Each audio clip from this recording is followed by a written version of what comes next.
지난 시간에 이어서 우리 갈라디아서 5장을 중심으로 성령의 열매 내용을 함께 상고하도록 하겠습니다. 몇 구절을 한번 찾아보겠습니다. 갈라디아서 5장을 열어주시면 감사하겠습니다. 이 성령의 열매에 대한 가르침 배경에 대해서 지난 시간에도 잠깐 말씀을 드린 것 같습니다. 성령의 열매를 말씀하시는 본문은 5장 22절, 23절인데요. 그 앞에 부분은 육체의 일, 19절부터는 육체의 일에 대해서 말씀하고 있고요. 22절에 이제 성령의 열매를 말씀하시는데 이 절의 시작은 오직으로 시작하고 있고요. 영어 성경은 but, bat으로 시작하고 있습니다. 육체의 열매와 육체의 일과 성령의 열매를 확연히 구분해 주고 계십니다. 이 육체의 일들에 대해서 참고가 되는 구절이 13절부터라고 생각이 됩니다. 너희가 자유를 위하여 부르심을 입었으나 그러나 그 자유로 육체의 기회를 삼지 말고, 그러나 육체의 기회를 계속해서 삼는다면 이제 육체의 일들이 우리에게서 현저하게 이제 나타나겠죠. 그런 육체의 일들은 우리가 서로 사랑으로 종노릇하는 이런 일을 배우지 못한 사람들에게서 나타나는 특징이라고 여겨지고요. 이 일의 심각성은 15절에 있는 것처럼 만일 서로 물고 먹으면 피차에 멸망하게 된다. 서로 망하는 길이다, 이렇게 말씀을 해주고 있습니다. 아울러서 26절에서 다시 한번 헛된 영광을 구하여 서로 격동하고 서로 투기하지 말지니라. 그렇습니다. 육체의 일들은 서로 물고 먹고 서로를 망하게 만들고 그런 결과를 가져오게 되는데, 그러한 이유는 서로 헛된 영광을 추구하는 데서 오게 되는 것이다 하는 것을 우리가 볼 수 있습니다. 성령의 열매에 대해서 깊이 이렇게 묵상해 보신 분도 계시겠고요. 성경을 나름대로 공부해 보신 분도 계실 텐데요. 성경을 조금 정확하게 보시는 분들은 이 성령의 열매가 단수로 쓰여 있다는 것을 발견하고 있습니다. 성령의 열매는 열매들이 아니라 성령의 열매다, 이렇게 발견이 되는 것이죠. 그래서 이것을 어떻게 좀 비유하면 좋을까 생각을 해보면 어느 과일이 있는데요. 그 과일은 9가지 맛이 나는 과일이라고 한번 말해볼 수 있을까요? 어떤 과일을 먹는데 바나나 맛도 나고 사과 맛도 나고 포도 맛도 나고 여러 가지 과일 믹스 같은 그런 한 과일이지만 그런 다양한 맛이 나는 과일이라고 할까요?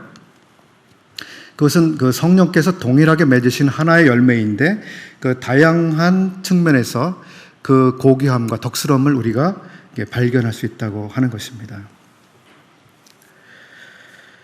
지난 시간에 말씀을 드린 것처럼 이 성령께서는 우리 안에 거주하시면서 우리로 하여금 하나님께 속한 성품들을 사모하게 하시고 또 그런 성품들을 경험하게 하시고 또 우리로 하여금 주님을 닮게 하시는 그러한 성령님의 사역이다 하는 것을 다시 한번 상기하기를 원합니다.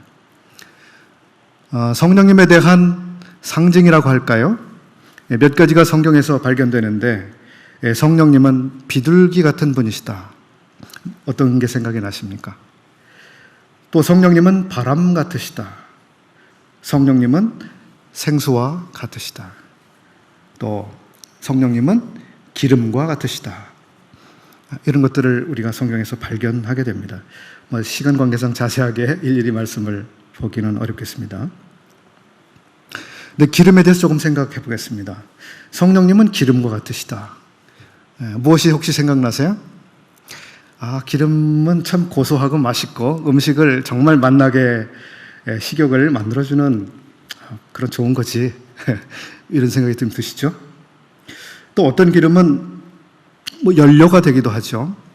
어떤 기름은 기계와 기계 사이에서 마찰이 생겨서 많은 열이 발생되는 것을 막아주고 아주 윤활하게 부드럽게 기계들이 작동되도록 중간에서 역할을 해주는 그런 기능을 하기도 하죠. 이런 기름이 가지고 있는 기능들이 있는데, 성령님께서 기름이다 이렇게 우리가 말할 때 어떤 의미를 우리들이 발견하게 되는가? 제가 발견하는 것은 이렇습니다. 출애굽기 27장 20절 그리고 30장 25절 이하 33절까지 보시게 되면 거기에 특별한 기름이 나오고 있습니다. 어떤 기름일까요? 제사장을 성별시켜서 그 직임을 맡기는 그러한 일에 기름이 사용이 되고 있죠. 또 한 군데는 성막 안에서 빛을 밝히는 데 사용되고 있는 기름입니다. 이 기름들의 그 원료가 된 것은 올리브 기름입니다. 감람유라고 하죠. 근데 이게 감람유, 성전에서 불을 밝히는 데 사용된 기름은 감람유와 다른 재료들을 섞어서 만들도록 하셨습니다. 이런 것들을 생각해 볼 때 성령께서 기름이시다라고 했을 때는 하나님을 위해서 특별한 목적을 가지고 사용되기 위해서 만들어진 것이고, 이 기름이 사용될 때는 어떤 사람을 하나님을 위해서 특별한 목적과 일을 위해서 구별시켜주는, 즉 성별시켜주는 역할을 하시는 것이죠. 이게 기름의 역할입니다. 하나님 성소에서 사용되기 위해서 특별히 만들어진 기름, 이런 걸 생각해 볼 수가 있습니다.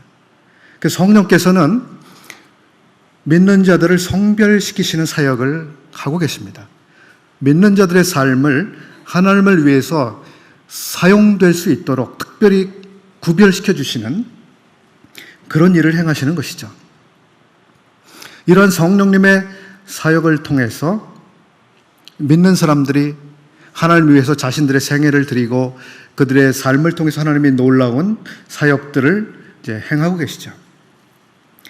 그런 점에서 성령께서는 기름이다라고 했을 때는 참 대단한 의미를 가지고 있고요. 이 성령께서 기름으로서 그런 사역을 우리들 가운데 행하여 주시지 않으면 하나님을 위하여 어떤 사람의 생애가 특별히 구별되어서 성별되어서 드려질 수 없다고 하는 이런 점을 생각해 볼 수가 있겠습니다.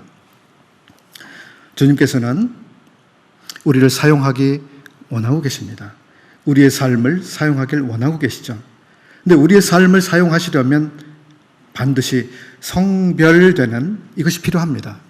세상으로부터 성별돼야 하죠. 죄로부터 또 성별돼야 하죠. 저는 우리들 가운데 주님께서 이렇게 사람들을 성별시키시는 일이 좀 왕성하게 일어나기를 기도하는 마음이 있습니다. 특별히 우리 젊은 성도들 가운데 자신들의 생애를 하나님께 헌신하고자 하는 이런 성도들이 일어나고 성령께서 그러한 특별하게 성별시키셔서 준비시키시는 이런 분들이 있기를 바라는 마음이 있습니다. 그런 분들 계시죠? 그런 분들이 계신 것에 대해서 저는 참 감사하게 생각합니다. 지난 시간에 이제 육체의 일에 대해서 조금 살펴본 일이 있습니다. 어떤 종류들이 있는지, 그러한 일들이 일어나는 이유가 무엇인지 이렇게 말씀을 드렸습니다. 육체의 일들은 현저하고 음행, 더러운 것, 호색, 우상숭배, 술수, 그리고 이제 그 다음 문제는 이제 관계 안에서 일어나는 문제들인데요. 원수를 맺는 것, 분쟁을 일으키는 것, 시기, 분내는 것, 당을 짓는 것, 원수를 맺는 것, 분쟁, 여기 말씀드렸죠. 그 다음에 당 짓는 것, 분리, 이단, 이런 특징을 가지고 있음을 말씀드렸습니다.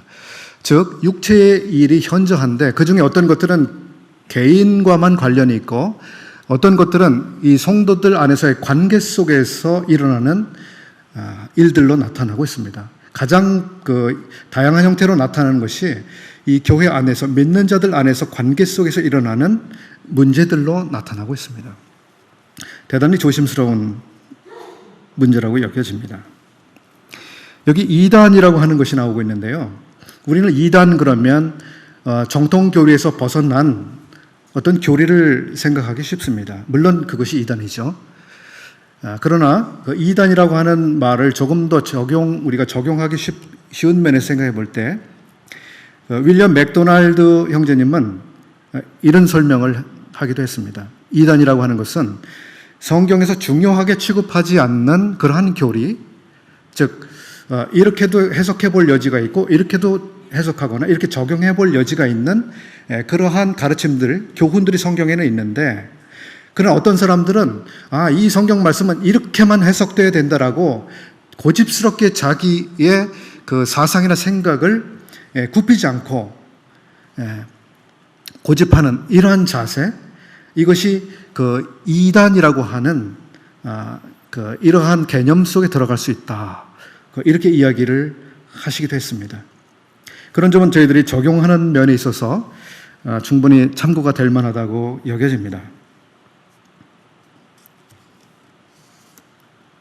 이제 성령의 열매를 조금 보겠습니다.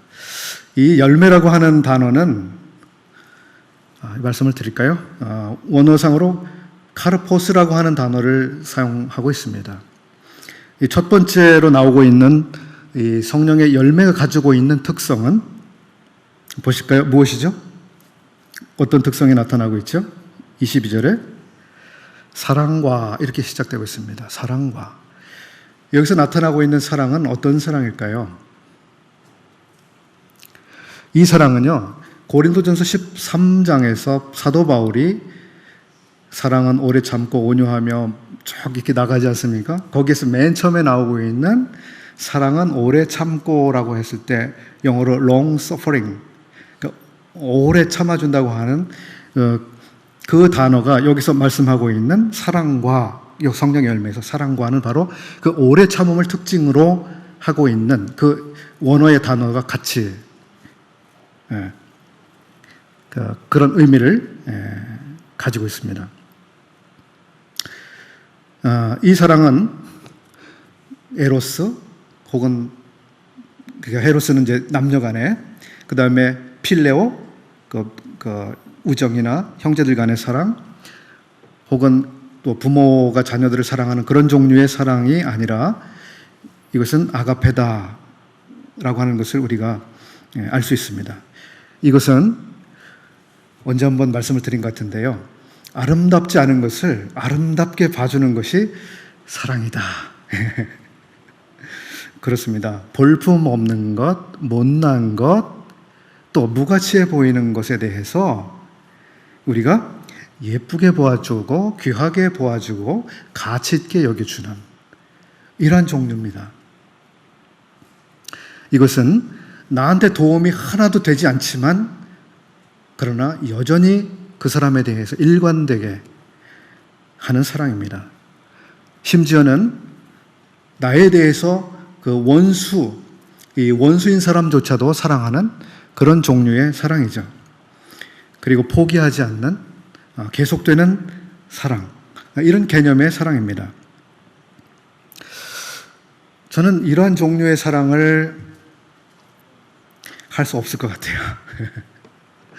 일방적으로 계속해서 무조건적으로 희생적으로 상대방이 어떻게 받아들이든 또 나에 대해서 얼마나 피해를 끼치거나 해를 가하든 그저 계속해서 그 사람을 꾸준하게 계속 사랑하는 이런 종류의 사랑을 저는 가능하다고 생각이 되지 않습니다.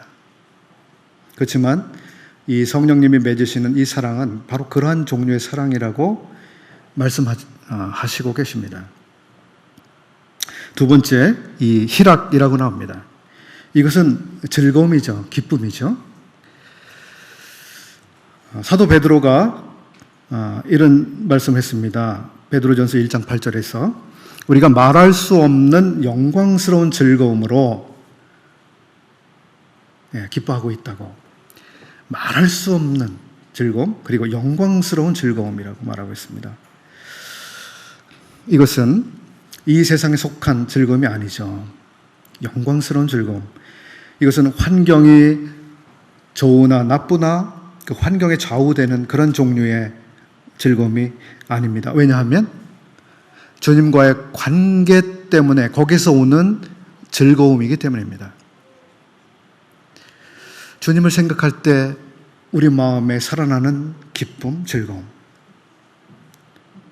주님과의 관계 때문에, 즉 주님께서 나를 부르셔서 어떠한 영광에 참여하게 하셨는가, 어떠한 기업을 얻게 하셨는가, 어떠한 특권에 참여하게 하셨는가, 얼마나 놀라운 복들을 누리게 하셨는가, 얼마나 나를 친밀하게 대하고 계시는가, 얼마나 나에게 대해서 자상한 계획과 또 나를 돌보고 계시는가, 이런 것들을 생각할 때 우리가 즐거워질 수 있죠.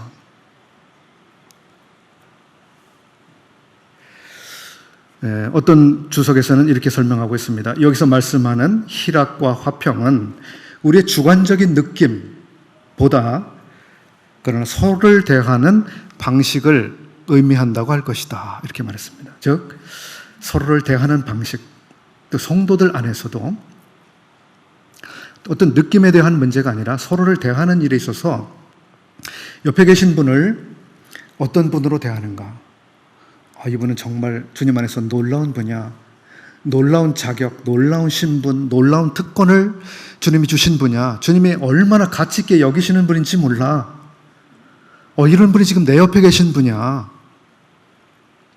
이렇게 대하는 거하고 그렇지 않은 거하고는 많이 다를 것입니다. 횃불 주석이라고 하는 주석에서는 로마서를 주석하면서 희락은 우리가 하나님을 알고 그분과 교제를 나누는 까닭에 우리의 것이다, 이렇게 설명을 했습니다. 그렇습니다. 우리가 주님을 알고 주님 안에서 이 교제 가운데 얻어지는 그러한 기쁨. 근데 우리가 주님과의 교제가 원만하지 않다든지 주님과의 그 교제를 사모하지 않는다든지 이렇게 되면 어떻게 되겠습니까? 우리에게 그런 기쁨은 멀어지겠죠. 그 대신에 우리는 우리가 느껴지는 기쁨에 대해서 집착하게 되리라고 생각합니다. 세 번째 이 열매는 화평을 특징으로 하고 있습니다. 화평. 이것은 어떻게 생각하세요? 주님을 믿었기 때문에 주님과 원수된 상태가 이제는 화목하게 된 이런 의미에서의 화평을 의미한다고 여기시는지요? 저도 그렇게 생각을 해왔습니다만 자세하게 살펴보니까 여기서 말씀하고 있는 이 화평은 주님을 믿음으로 인해서 이제 내가 죄인에서 의인이 되었고 원수에서 하나님과 화목하게 된 이런 의미에서 화평이 아니라 우리가 하나님의 뜻을 순종하는 데서 오는 마음의 평화, 이렇게 설명이 되는 그런 종류의 화평입니다. 우리가 주님 말씀대로 순종하지 않으면 우리 마음이 어떻습니까? 평안을 잃어버리죠.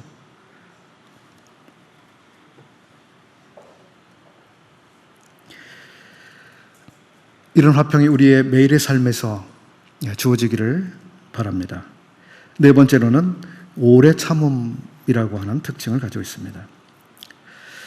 오래 참음. 이것은 평정심을 유지하면서 사람이나 상황을 참아내는 것이다, 이렇게 설명이 됩니다. 오래 참음.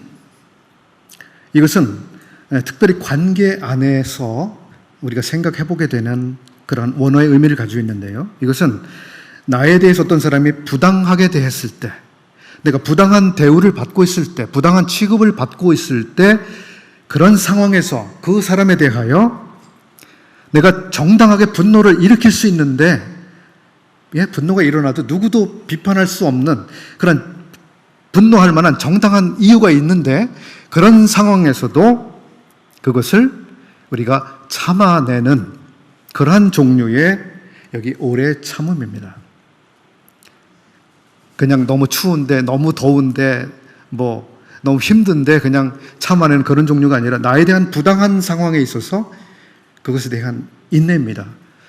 특별히 갈라디아서를 우리가 성도들 안에서의 관계 속에서 이런 점을 생각해 보게 된다고 하면 우리가 배워야 될 것이 많을 것 같습니다.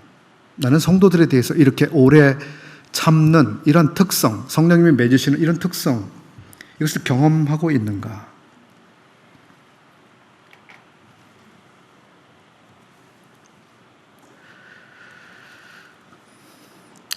주님 생각을 좀 해볼 수 있을 것 같습니다. 주님께서는 오래 참으신 분이죠. 히브리서에서는 그런 말씀을 하셨습니다. 너희가 피곤하여 낙심하지 않기 위하여 죄인들이 자기에게 이같이 자기에게 거역한 일을 참으신 일을 생각하라, 이렇게 말씀하고 있습니다. 죄인들이 우리 주님께 대해서 어느 정도까지 도대체 거역을 했습니까? 어느 정도까지? 그 점은 저도 포함될 것입니다. 제가 주 예수님을 믿기 전에 얼마나 제가 주님을 정당하게 대우해 드렸습니까? 그분을 얼마나 높은 분으로, 영광스러운 분으로, 그분을 주권자로, 그분을 고귀한 분으로 내가 얼마나 그분을 알아드리고 그렇게 인정해 드렸습니까? 그분을 부인하고 저항하고 무시하고 내 마음대로 살고 그 삶을 우리가 다 같이 살아왔습니다. 그런 부당한 대우를 그분이 받아오셨죠. 저로부터. 그리고 그것을 계속해서 참아주셨습니다. 그리고 우리의 현재의 삶에서는 어떠합니까? 우리가 그분을 정당하게 대우해드리고 있는가? 우리의 삶에서. 내 삶의 영역에서 그분의 주권이 그대로 인정되고 있는가? 이거는 제 마음대로 좀 해볼게요. 이런 일들이 우리의 삶에서 얼마나 많이 일어나고 있습니까? 그러나 주님은 한결같이 어떻게 해요? 참아주고 계십니다.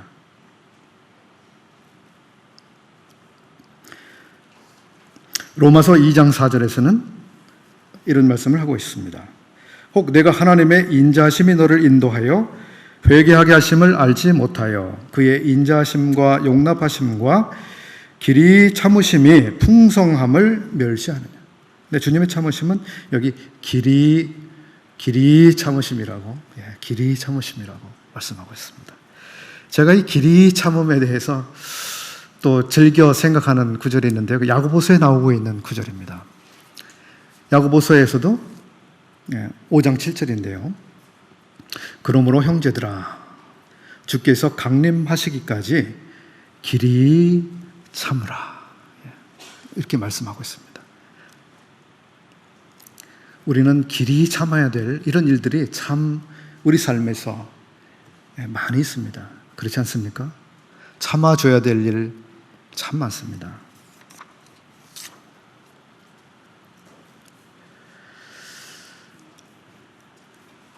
시간이 조금 될지 모르겠어가지고요. 이 부분을 좀 말씀을 드려보겠습니다. 제가 고린도전서 13장을 보시게 되면 그 사랑의 장 안에서 비슷한 세 단어가 좀 이렇게 헷갈리는 단어가 하나 있습니다. 그것은 사랑은 오래 참고라고 하는 말과 또 사랑은 모든 것을 참으며라고 하는 말이 나옵니다. 그리고 사랑은 또 모든 것을 견딘다라는 말이 나옵니다. 비슷비슷해요. 그래서 이게 어떻게 같은 단어인가? 어떻게 어떤 의미상의 차이가 있을까? 잘 구분이 안 되는 표현인데요. 조금 찾아보았습니다. 사랑은 오래 참고라고 하는 말은 지금 말씀을 드린 것처럼 부당함에 대한 태도입니다. 어떤 부당한 상황, 부당한 사람에 대해서 참고 다시 참고 또 참고 계속해서 그 부당함에 대해서 내가 반응하지 않는 것입니다. 이것이 사랑은 오래 참는다고 하는 말이 가지고 있는 단어입니다. 그 다음, 사랑은 모든 것을 참으며 라고 했을 때 그 참으면은 배은 망덕함에 대해서 요동하지 않는다라고 하는 것입니다. 모든 비방 혹은 역경을 묵묵하게 견디는 것이다. 이렇게 그레이엄 스크록이라고 하는 박사, 아시는 분들이 많이 계실 텐데요. 그분 그렇게 설명했습니다. 배은망덕한 그런 일들에 대해서 내 마음이 요동하지 않는 것.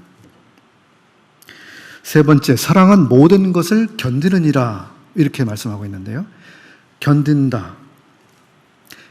이것은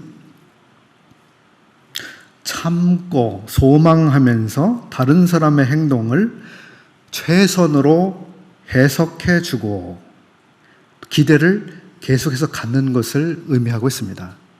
어떤 사람에 대해서 어떤 이렇게 마음에 들지 않는 행동, 혹은 실망스러운 행동을 하는 것이 발견됐을 때도 최선으로 해석해 주는 것이죠. 그럴 만한 이유가 있었을 거야. 그럴 만한, 부당한, 어쩔 수 없는, 그런 이유, 상황이 있었기 때문에 아마 그럴 수밖에 없었을 거야. 아니면 잘 몰라서 그랬을 거야. 혹은 내가 생각하지 못하는 더 깊은 생각 때문에 아마 그렇게 행동했는지 몰라. 이렇게 최선으로 해석을 해주는 것이죠. 그리고 그 사람에 대한 기대나 소망을 버리지 않는 것이죠. 이것이 모든 것을 견디느니라 라고 하는 말이 가지고 있는 단어입니다. 이런 것들이 우리에게 지금 얼마나 필요한지 모르겠어요. 디모데 후서 3장은 말세의 위험한 때가 우리에게 오고 있다 말씀하고 있죠. 그리고 이 세상은 자기를 사랑하고 돈을 사랑하고 정말 이 자기를 위해서 모든 것들을 추구하면서 하나님을 다 제껴놓고, 그죠? 이런 식의 삶을 살아갑니다. 그리고 경건한 그 가르침들을 떠나고 거짓된 가르침에 이 마음을 빼앗기고요. 이러한 시대 속에서 우리는 성도들이 우리를 실망시킬 만한 일들이 현저하게 많은 것이 마지막 때의 특징일 것입니다. 그렇기 때문에 우리는 이 사랑에 관한 가르침, 즉 모든 것을 참으며 모든 것을 견디고 그리고 오래 참는 이것이 더욱 필요한 시대를 우리가 살아가고 있음을 알 수 있습니다. 그 다음 성령의 열매 내용은 자비입니다. 자비. 이것은 그냥 우리가 자비 그러면 뭡니까? 어떤 사람을 불쌍하게 여겨주는 것이라고 생각하기가 쉬운데요. 이것을 조금 정확하게 설명을 하다 보면 이것은 영어로 젠틀하다 이런 의미를 가지고 있답니다. 또는 kindness, 친절하다고 하는 의미를 가지고 있다고 합니다. 신사적이고 친절한 것.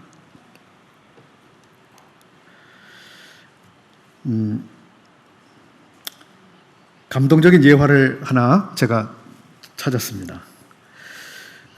아이언사이드 박사 잘 아시죠? 아이언사이드 박사가 어느 날 지하실을 청소했습니다. 지하실에 이제 버려야 될 물건들이 많이 있었습니다. 소위 고물이라고 하는 물건들이 많았는데요. 그 물건들을 이제 유대인 고물상에게 다 가져가라고 했습니다. 근데 유대인 고물상이 이제 거기에 있는 종이, 폐지, 그 다음에 빈 병도 있을 것이고, 고철도 있었을 것이고요. 여러 가지 고물들을 이제 다 가지고 가려고 이제 차에 다 실었습니다. 그리고 이제 그냥 차에 시동을 걸고 이제 고물을 싣고 그냥 가버리려고 하는 그런 시간이 됐습니다. 그때 이제 이 박사가 잠깐 거기 멈추시오 이렇게 했습니다. 아니, 고물을 가져가면 고물값을 좀 내고 가져가야 되는 게 아닙니까? 그런 생각을 이분이 한 것이죠. 아니, 고물이라고 해도 그냥 아무 값도 안 내고 가져갈 수는 없지 않습니까? 고물값을 좀 주겠지라고 기대했는데 이제 운전해서 그냥 가려고 했던 거예요. 그래서 거기 잠깐 멈추시오 이렇게 했죠. 그리고 어떻게 했을까요?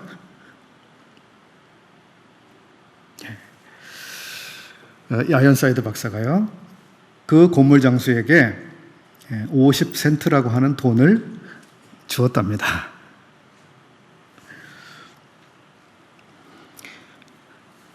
그 고물 장수가 이제 운전하고 떠나면서 이런 얘기를 했다고 합니다. 주 예수님의 이름으로 나에게 무언가를 준 사람은 당신이 처음입니다. 이런 얘기를 했대요. 나에게 무언가를 준 사람은 당신이 처음입니다. 그런데 제가 이 예화를 좀 생각해 보니까요. 그 고물 장수가 어떤 사람이었죠? 유대인이었습니다. 유대인인데 고물 장수였어요. 그 당시 이 박사의 경험에서 보면 이 유대인들은 그 세계 대전 속에서 얼마나 불행하고 아픈 일들을 많이 겪었습니까? 자기 가족들이 포로 수용소에 끌려가고 죽임을 당하고 빼앗기고 쫓겨나고 수많은 방황, 이런 걸 경험한 사람들이잖아요. 그 유대인들입니다. 그 유대인이 지금 고물 장수가 된 거거든요. 근데 이 박사가 생각해 볼 때, 유대인에 대해서 생각할 때, 저 사람 나한테 고물값도 안 주고 가져가네? 처음엔 그런 생각이 들었는지 모르지만 조금 더 생각해 보니까 저 사람은 나의 친절을 필요로 하는 사람이다 라는 생각이 들었을 것입니다. 그래서 자기 돈을 그에게 주었죠. 우리가 성령의 열매에서 자비는 바로 이와 같다고 하는 것이죠. 누군가 나의 도움을 필요로 하지는 않는지, 나의 따뜻한 온정을 필요로 하고 있지는 않은지 우리가 생각해 보는 것입니다. 그리고 그것을 베푸는 것이죠. 그 다음 나타나고 있는 특징은 양선이라고 하는 것입니다. 양선.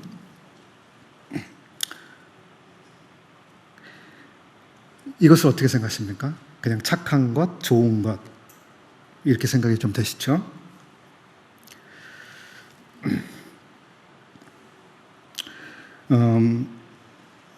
이 양선, 이것은 선한 것인데 때로는요, 이 양선이 항상 좋게만 대해주는 것이 아니고 때에 따라서는 상대방의 유익을 위해서 책망과 교정이 요구될 때는 기꺼이 엄격한 형태로 나타나기도 하는 것이다. 이렇게 어느 분이 설명했습니다. 선량하다, 좋다. 이것은 단순히 누군가에 대해서 항상 좋게만 대해주는 것이 아니라 정말 그 사람의 유익을 위해서라면 때로는 엄격한 이런 태도로 그에게 대하기도 한다고 하는 것입니다.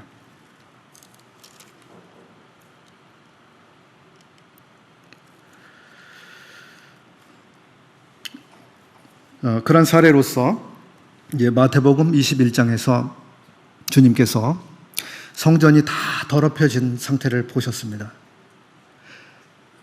거기에 양들이 울고 있고요, 소들이 울고 있고요, 똥냄새가 진동을 하고 있었을 것 같아요. 그리고 돈을 바꿔주고 그 비둘기를 매매하고 온갖 그 시장판이 벌어진 사실을 우리들이 알고 있습니다. 자, 그런 상황을 그냥 무시하고 아무 일이 없던 것처럼 지나가시지 않았습니다. 이것은 주님의 바로 양선으로부터 성전을 깨끗하게 하시기 위해서 어떻게 하셨죠? 짐승들을, 사람들을, 그리고 돈 바꾸는 사람들을 때로는 쫓아내시고, 그죠? 또 상을 엎어버리시기도 하셨죠. 어떤 유명한 그 목사님이 계시는데요. 라이트 풋이라는 목사님은 이것을 이렇게 설명했습니다. 앞에서 우리가 자비를 말씀드렸는데요. 자비가 친절한 태도인 반면, 즉 이 자비는 태도에 속한다고 하면 이 양선이라고 하는 것은 행동에 속하는 것이다. 이렇게 말했습니다. 그 다음 특징은 충성입니다. 충성. 충성 그러면 무엇이 혹시 생각이 나세요? 이것은 믿음직한 것을 말해주고 있습니다. 믿음직한 것. 누군가에게 신뢰감을 주어서 안심하고 맡길 수 있는 이러한 것을 의미합니다. 주님은 우리가 그런 사람이 되기를 원하시죠. 주님께서 맡은 자에게 구할 것은 충성이다 이렇게 말씀하신 곳이 있습니다. 맡은 자에게 구할 것은 충성이다. 말했을 때 이 충성은 바로 뭡니까? 맡은 자가 그를 믿고 맡겼기 때문에 그가 돌아왔을 때도 내가 저 사람에게 맡긴 것을 정말 잘했구나. 저 사람은 정말 믿음직스러운 사람이야. 믿을 만한 사람이야. 라고 하는 평가. 이것이 바로 충성이 의미하고 있는 단어입니다. 주님께서 달란트를 맡겨주고 가신 다음에 돌아오셔서 종들과 계산하셨죠. 그리고 어떤 사람들에게 착하고 충성된 종이라고 평가하셨습니다. 여기서 충성되다고 하는 말은 무엇입니까? 바로 맡겨준 그것에 대하여 혹은 그 일에 대하여 정말 네가 신실하게 맡겨준 것에 있어서 정말 실망시키지 않고 최선을 다해서 네가 그것을 잘 관리했구나. 이런 의미를 가지고 있는 것입니다. 우리 모두가 그런 사람들이 되기를 원합니다. 저 역시도 마찬가지고요. 우리들 사이에 교회 안에서 정말 그 형제는 믿을 만한 형제야. 그 사람이 말하면 믿을 수 있어.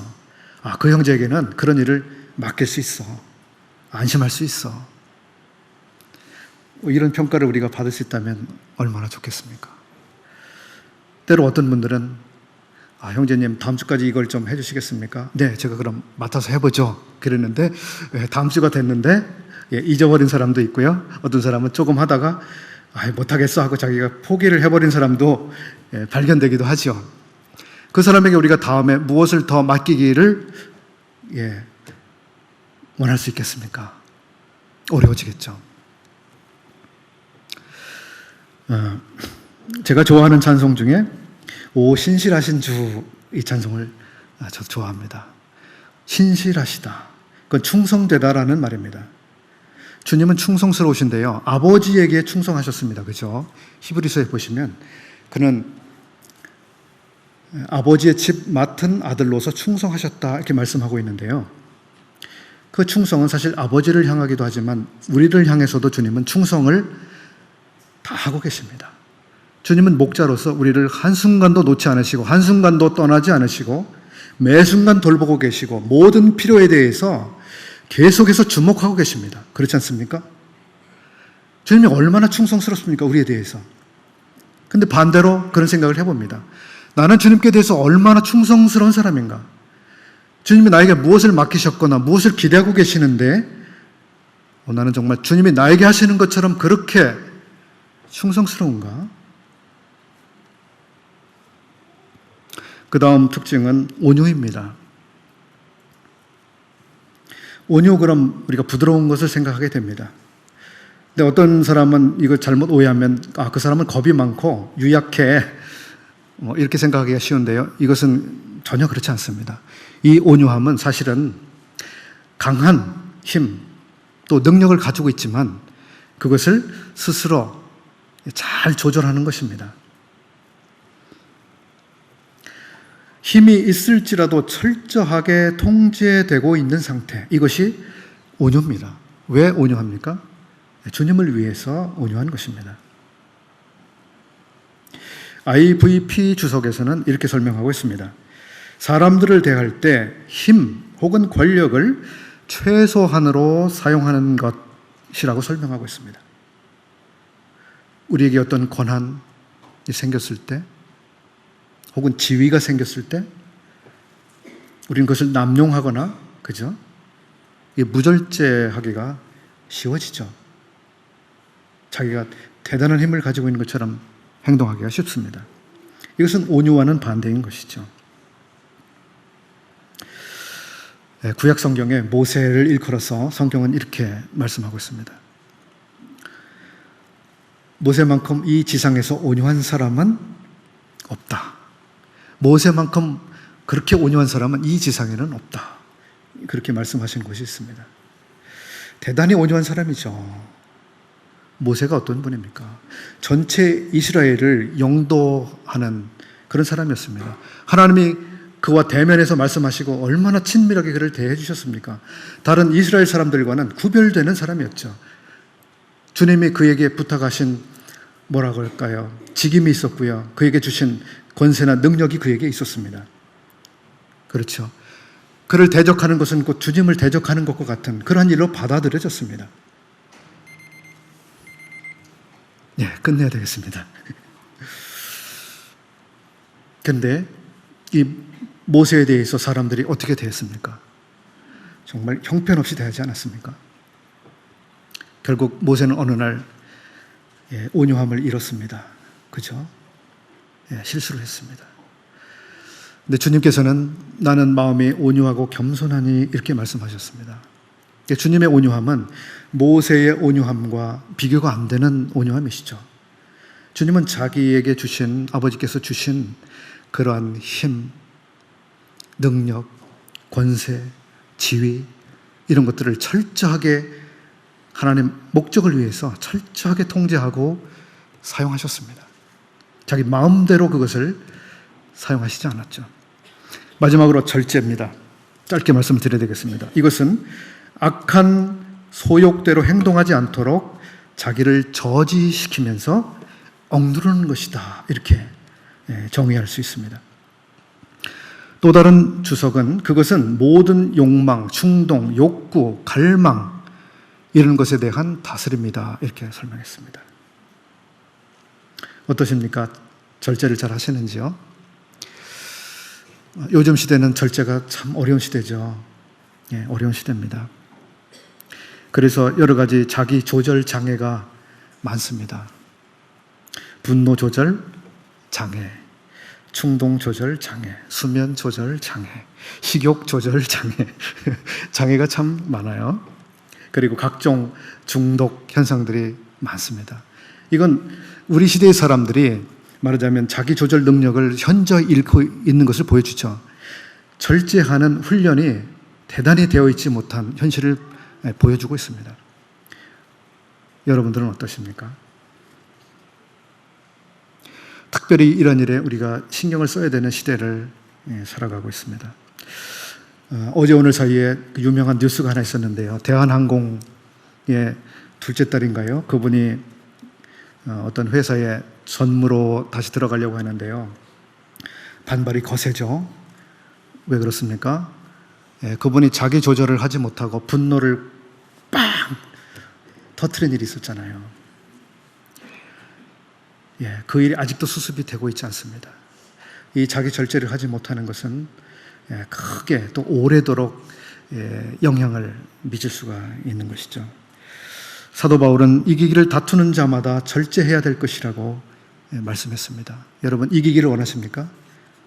그러면 우리가 절제하는 훈련을 해 나가야 됩니다. 근데 절제에 우리가 실수하는 일이 많이 생기죠. 그렇다고 해서 절망하시지 마십시오.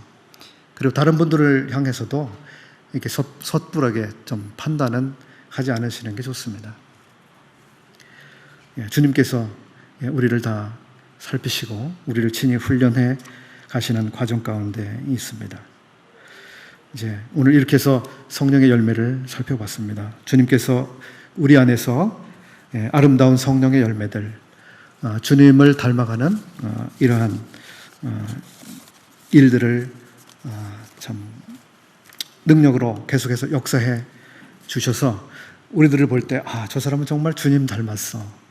저 사람에게서는 정말 세상에서 볼 수 없는 그런 멋진 게 나타나고 있어. 주님에게서만 볼 수 있는 그런 특별한 게 저 사람에게는 있어. 좀 이런 평가를 받을 수 있으면 좋겠습니다. 우리 교회 안에서도 바로 육신의 이 현저한 일들, 이런 것 대신에 성령 안에서 성령이 맺으시는 이러한 일들, 이 관계 안에서 더욱더 이런 아름다운 모습들이 풍성하기를 원합니다. 시간을 조금 지나쳐서 죄송합니다. 감사합니다.